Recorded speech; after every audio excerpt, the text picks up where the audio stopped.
বিশ্বখ্যাত রয়্যাল বেঙ্গল টাইগারের একমাত্র আবাসভূমি সুন্দরবন।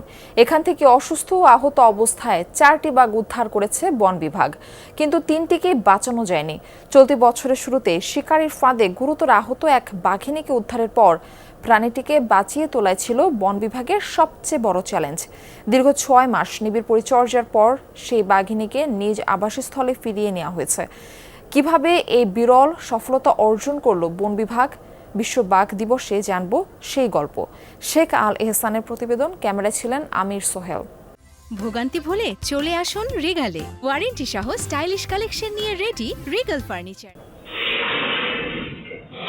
মাত্র 3 সেকেন্ডে প্রচন্ড ক্ষিপ্রতায় জীবন্ত এক শূকরকে ঘাড় মোটকে ধরে ফেলে খাঁচায় বন্দী রয়্যাল বেঙ্গল টাইগার। এই দৃশ্য খুলনা বন্যপ্রাণী উদ্ধার ও পুনর্বাসন কেন্দ্রে চিকিৎসাধীন থাকা বাঘিনীর। শিকারির ফাঁদে আটকা পড়ে অসুস্থ হওয়ার পর এই বাঘিনীকে উদ্ধার করে এই কেন্দ্রে নিয়ে আসা হয়। দীর্ঘ 6 মাস চিকিৎসা নেওয়ার পর পূর্ণ শক্তি ফিরে পায় সে। এক অসুস্থ বাঘকে সুস্থ করে তার আপন ঠিকানায় ফিরিয়ে দেওয়াকে বড় চ্যালেঞ্জ হিসেবে নেন বন কর্মকর্তারা। আমাদের একটা দৃঢ় প্রত্যয় ছিল যে আমরা যে কোনো মূল্যে হোক বাঘটিকে বাঁচিয়ে তাকে আবার তার প্রকৃতিতে ফিরিয়ে দিতে পারি, তাহলে আমাদের বাঘ সংরক্ষণে একটা গুরুত্বপূর্ণ মাইল ফলক আমরা অর্জন করতে পারব।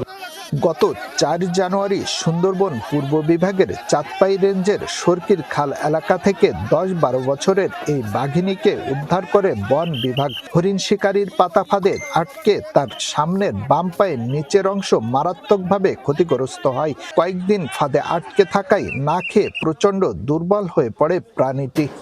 কেউ কেউ এমনও বললেন যে এই বাঘটার পা যেহেতু বড় ধরনের ক্ষত হয়ে গেছে, এটা গ্যাংগ্রিন সৃষ্টি হয়ে যেতে পারে, সুতরাং এটার পা কেটে ফেলাই ভালো হবে। সেহেতু আমরা একটু সিদ্ধান্ত নিলাম যে আমরা আরও কয়েকটা দিন দেখি যে তার অবস্থা কী হয়, ভালোর দিকে যায় না যে খারাপের দিকে যায়। 2024 সালের বাঘ শুমারিতে সুন্দরবনে রাখা ক্যামেরায় ধরা পড়ে এই বাঘিনীর ছবি। সেই অনুযায়ী তার চলাচলের স্থান নির্ধারণ করে বন বিভাগ। যদিও ছেড়ে দেওয়ার সময় বেশ দুর্বল ছিল বাঘটি, হেলে দুলে পড়ে যায় দুবার।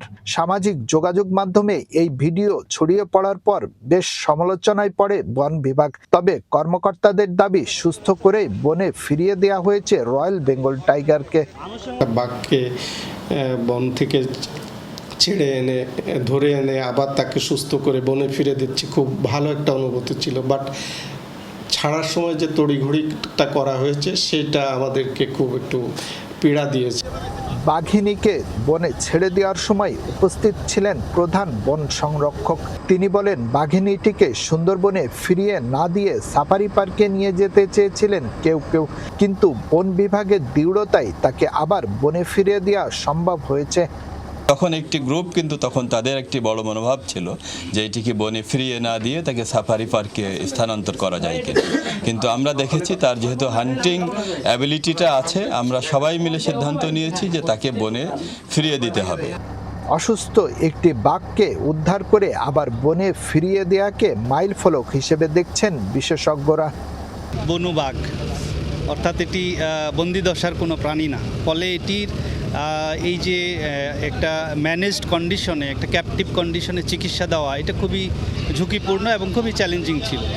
2018 সালে বন বিভাগের জরিপ অনুযায়ী সুন্দরবনে বাঘের সংখ্যা ছিল 114টি, আর 2024 সালে প্রকাশিত জরিপে মিলেছে 125টি বাঘের অস্তিত্ব।